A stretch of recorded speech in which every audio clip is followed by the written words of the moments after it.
Hi everybody and welcome to the MEP Master Channel. This is Steve and today we'll start our primary series, Revit for the MEP Professional. I'm going to start going through the user interface and then we'll move on to more of the good stuff such as drawing ducts and pipes and that and setting up sheets.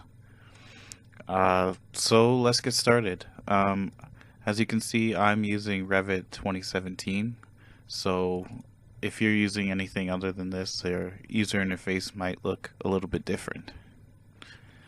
One of the things I want to do with this channel is show how we use Revit in the industry. I know Autodesk has some good series on Revit MEP, but they usually only show like the best case scenario. So I wanted to kind of give you a more realistic view of how we use it. So as you can see, the program has opened now, and this is what you'll end up getting. This is your start screen. You'll have your recent projects up here, and your families down here. So what a family is, it's basically everything in Revit. Your pipes are a family, your ducts are a family, your mechanical equipment will be a family. It's basically just a 3D model or 2D annotation of what you're trying to put in the model. So an example would be this table right here. That is a family. And usually families will contain different types. So this table may contain different length or different width or whatever. So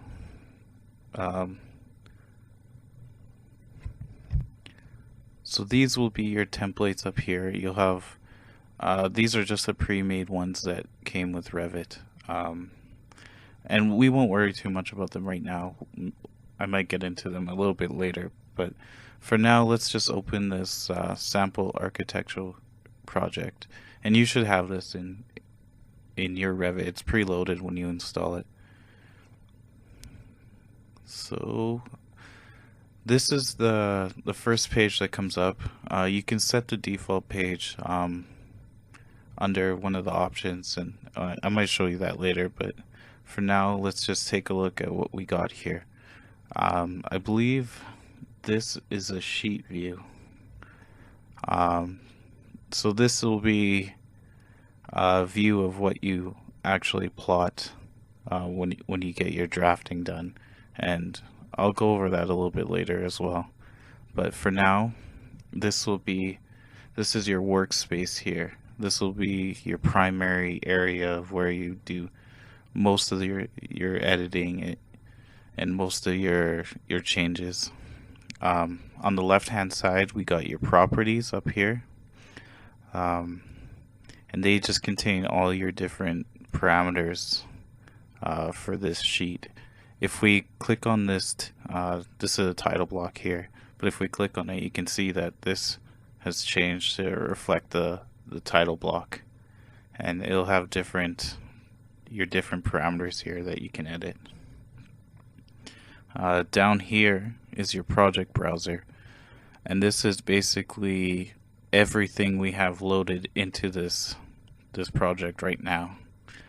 So you got your plan views, your 3D views, elevations, sections, detail views, renderings, and then your sheets down here. You can see this one's bolded because this is the one we have currently up right now. You also have your families here, and groups. We can get into groups a little bit later as well. Also your Revit links, which I'll show you in another video. So let's just open one of these, just see kind of what comes up with these different options. This is your floor plan. As you can see, they have color legends on it and the grids and everything. Your annotation, this will all be there. Um, I'll just open up the sheet so you can get an idea how that looks when they plot it on the sheet. Oh, sorry, that's not the right one. So they have the two levels here. This is the one we had open before, and this is the second level, which is on a different view. As you see, this is it. So I'm just gonna close these for now. Let's open up a 3D view. So you get a nice 3D view. I think this one's locked. These buttons down here, I might explain in a different video because it's a little hard to explain them right now. But basically, these are just how you set up what this view looks like, and the 3D views are a little bit different from the plan views. These buttons will end up changing. Same with this view cube up here. This is not present on the plan views, but as you can see, since this view is locked, we can't change it. But if we go into this is the unlocked view, and it looks like it's in isometric instead of the perspective as the other one. So if we hold the shift key and the middle key on your mouse, we can start to zoom around and look, rotate this model and see everything. The middle mouse wheel will zoom in and out, and if you hold it, the middle mouse button, you can pan around like that. Let's take a look at the elevations. These are pretty typical. They got a little bit of shading for the sky in the background. Some trees. Obviously the geometric hatching for the ground. Let's take a look at section. Yeah, pretty typical of Revit. Of AutoCAD or any other drafting program. Other than you can see things get highlight when I hover over them. These are the different families. Let's click on this railing. You can see if we drop that down, sometimes there'll be different types, so we can change the types. But yeah, this is this is your workspace. If we press, there's a couple hotkeys, and I'll probably end up making a cheat sheet one day for all these hotkeys. But if you press WT, in order, it'll end up tiling these. There is a switch window up here, so you can get to the right workspace, the right view that you're working on, or you can end up going under this view tab. I'll go through this in a second, but under this view tab you can go through these different ones. This is the hotkey we just used. You can press it to do the same effect. This is your cascade one. Yeah, basically those are what that does.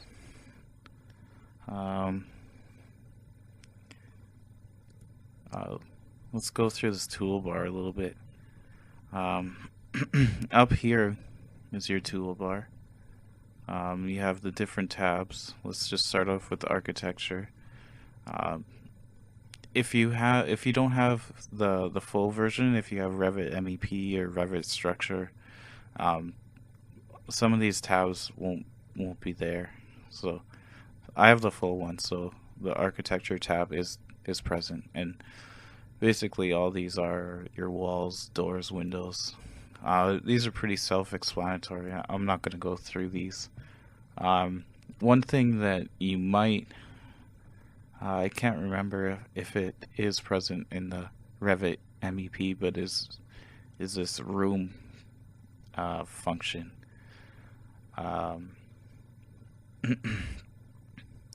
And I don't really use them a lot, but I'll explain it a little bit differently when we get to the mechanical stuff. Structure, obviously this is all your structural components. I've never really used these, maybe slab for a housekeeping pad or something like that, but yeah, I don't really use these that much. Systems is going to be your primary tab that you're going to use. These have your ducts, air terminals. Fabrication parts actually new. I can't remember if it's new in 2016 or 2017, but I haven't played with it that much yet, so I may end up making a separate video on it once I get used to it and play around with it a little bit. But yeah, this is your mechanical equipment. So like it says, your boilers, furnaces, fans, air terminals, sorry, VAV boxes, not air terminals.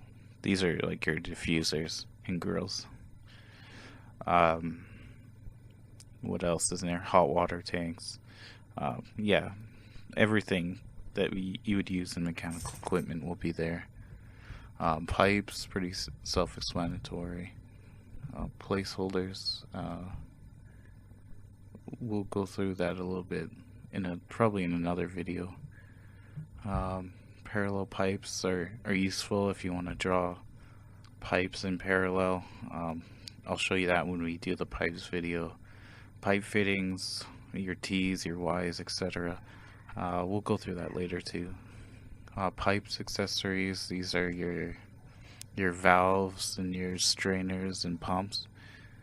Sorry, pumps will be under mechanical equipment, but mostly everything that you use to divert water or stuff like that. Plumbing fixtures are pretty self-explanatory. Sprinklers, yet again, self-explanatory. Over here will be your electrical equipment. So your cable tray, conduit, conduits like pipe. They have the parallel function as well. Cable tray is kind of like your duct command. They kind of work similar ways. Electrical equipment is like your mechanical equipment, just for electrical. So your panels, switchgear and stuff. I'm not an electrical person, so I'm not too sure what all falls under this tab. Your devices, so your thermostats, your switches, hydrostats, anything like that. I've used a couple of these for thermostats. I don't particularly like using them. And I won't explain it right now, but I like using symbols better than actual 3D models. Lighting fixtures, these are your lights. Obviously self-explanatory. Your components, these will include everything you have loaded in the model. So if you click on this, it'll give you a list of all the families that have been loaded already. So if you can't find something, if it's under a category that you can't find, then just try this and searching through all of them, that list that we saw over here, and you'll probably end up finding it. But if you have like 1,000 things loaded, then it might take a while. Work planes, these are pretty useful, and I'll get to that in another video.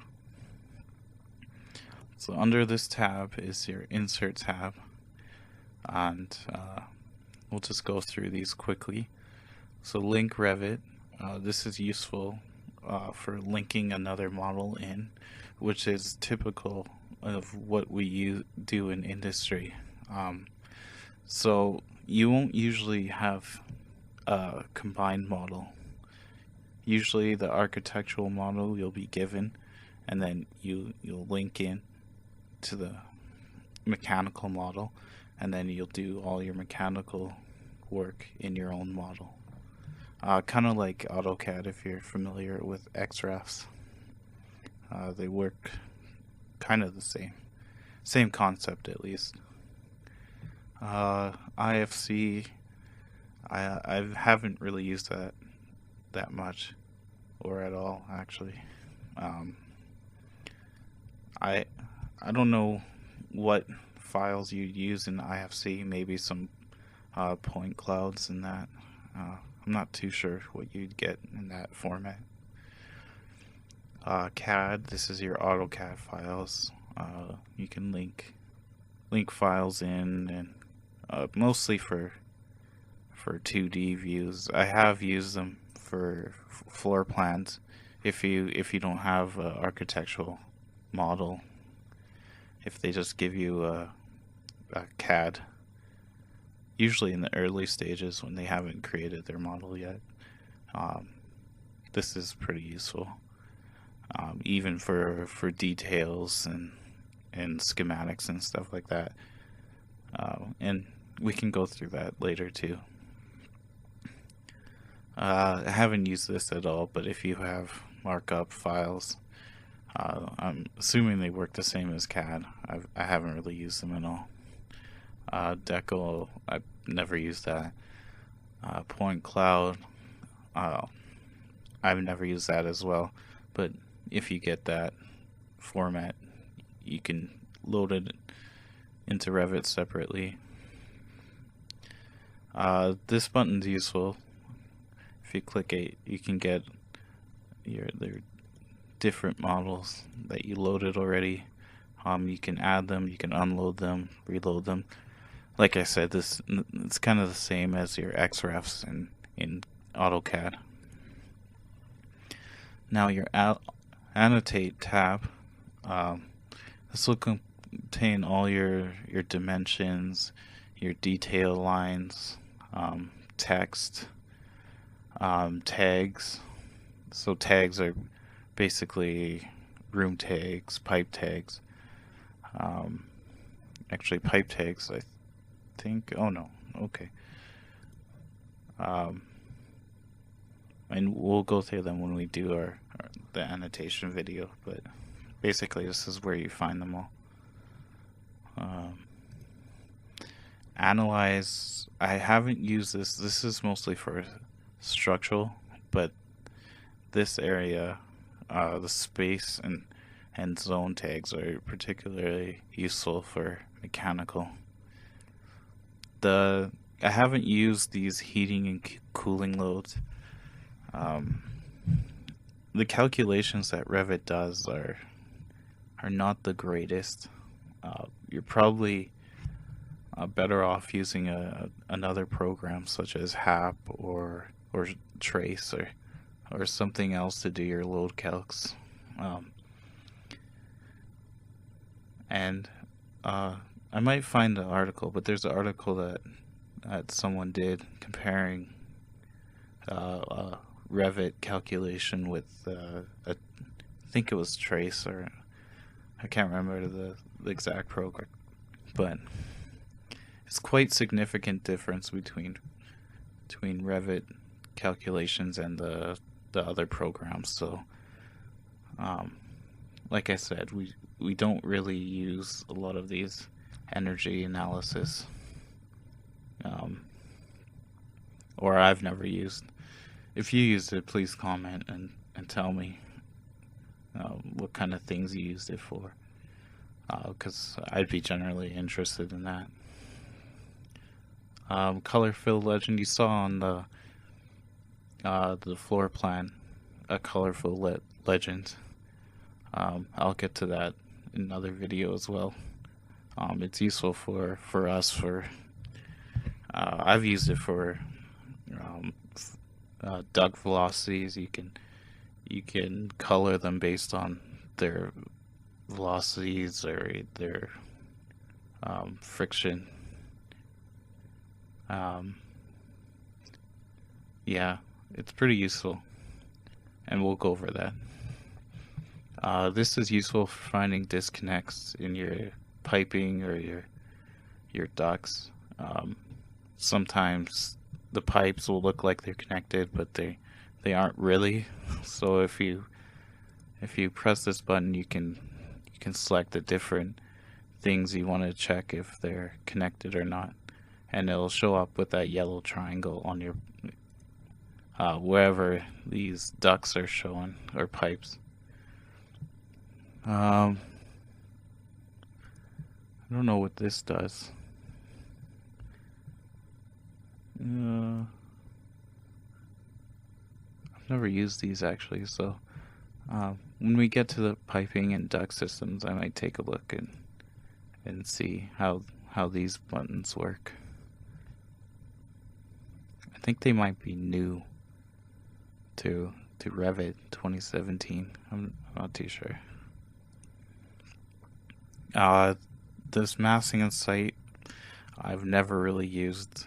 Mostly this is an architectural thing, for curtain wall, massing for geography, and your site plans and that. So I've never really used this, so I wouldn't worry too much about it.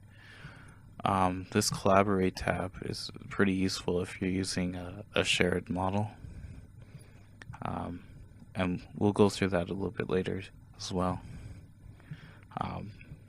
But it's pretty useful for syncing your models together. That might not make sense right now, but I'll get into that in another video. This View tab we opened briefly, but this will go through some of the basic things. You can make new views from this tab. So your 3D view, you can make sections. So if I click, I can just, oh, it's not showing up on this one, but let's see. I can make new sections just by clicking once and then dragging. So you can see it's a new section. I'll just press Control C to delete that. Elevations, new drafting views. And we'll go over some of these things in other videos, but I'm just quickly showing you just some of the tools. Legend schedules, that'll be another video as well. Scope box. This is a pretty useful tool. This is where you create new sheets, so click it. It'll give me an option for the title block and placeholder sheets. Placeholder sheets are basically sheets that are entered in a schedule, which is probably somewhere in here, but they haven't been created yet. So it's useful if you want to get like you enter them on the schedule before you create the sheets, just so you know approximately how many sheets you're going to make, and then as you're working and creating sheets, you can select off these lists and you can kind of see what sheets haven't been created yet. It gives you an idea. Revisions are useful for basically your different issues. Excuse me. So if you have like a review set or a bid set, you can create these. If you have sketches or stuff you have to make after you issued stuff, it's also useful. I'll get into that in a different video.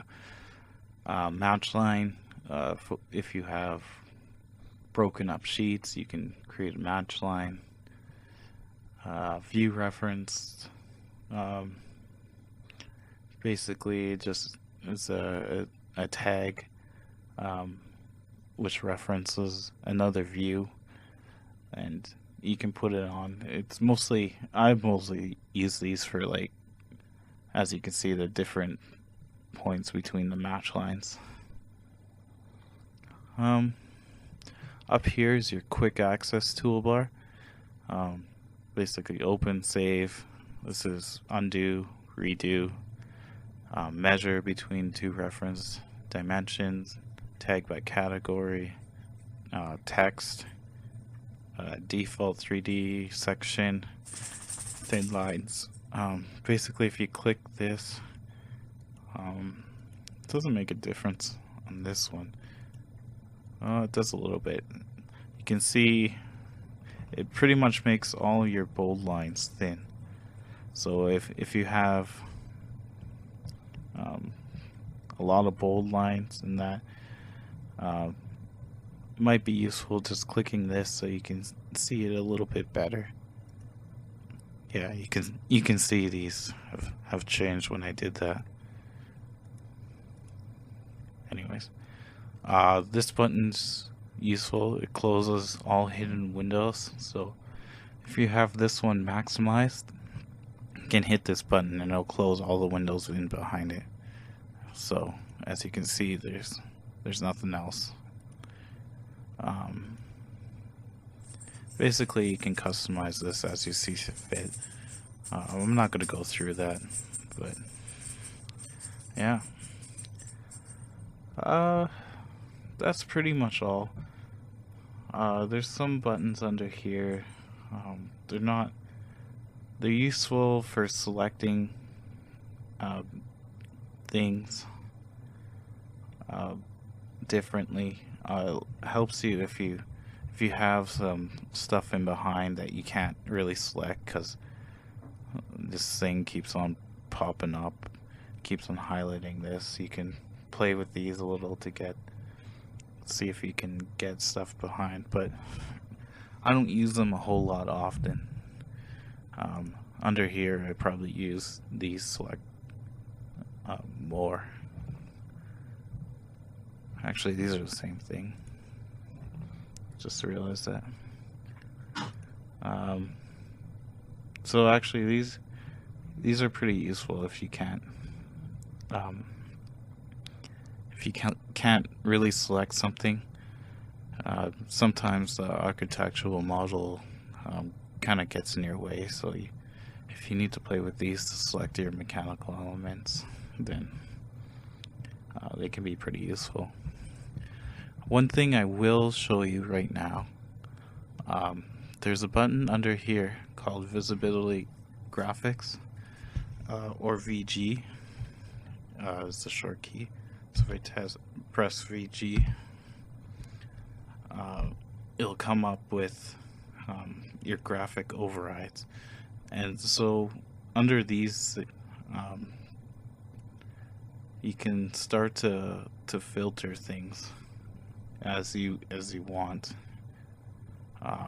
So I'll just show you kind of what they do. If I select everything and deselect it, you can see all the elements have disappeared. Your model categories will be everything that's your 3D elements. So as you can see, all the different 3D elements.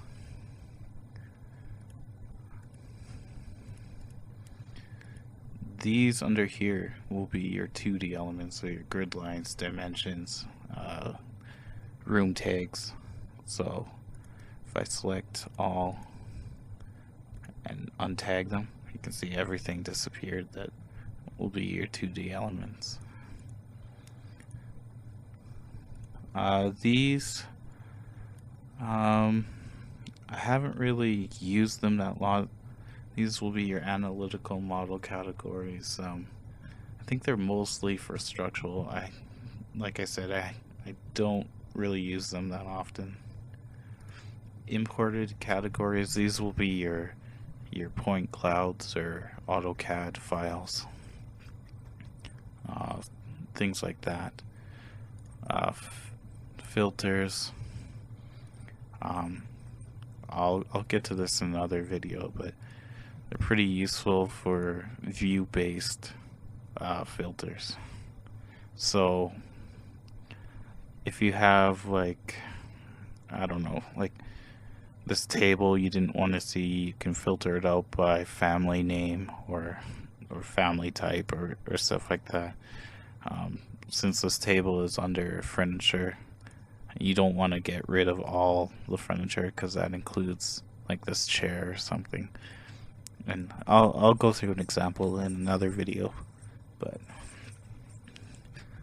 yeah, that's pretty much it. There's a couple other uh, uh, areas. There's a system browser. I'll go through that in another video, but basically it'll list all your systems.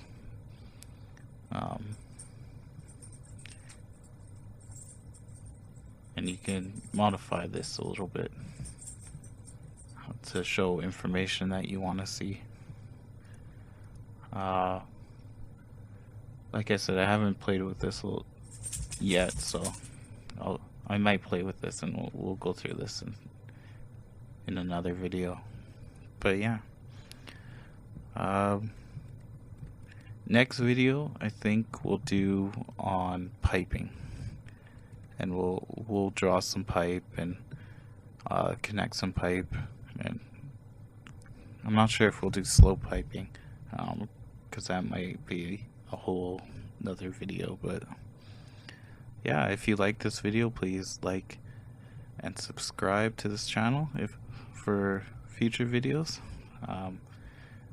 Probably be another week before I get that piping video out, but yeah, just thanks for watching. Bye.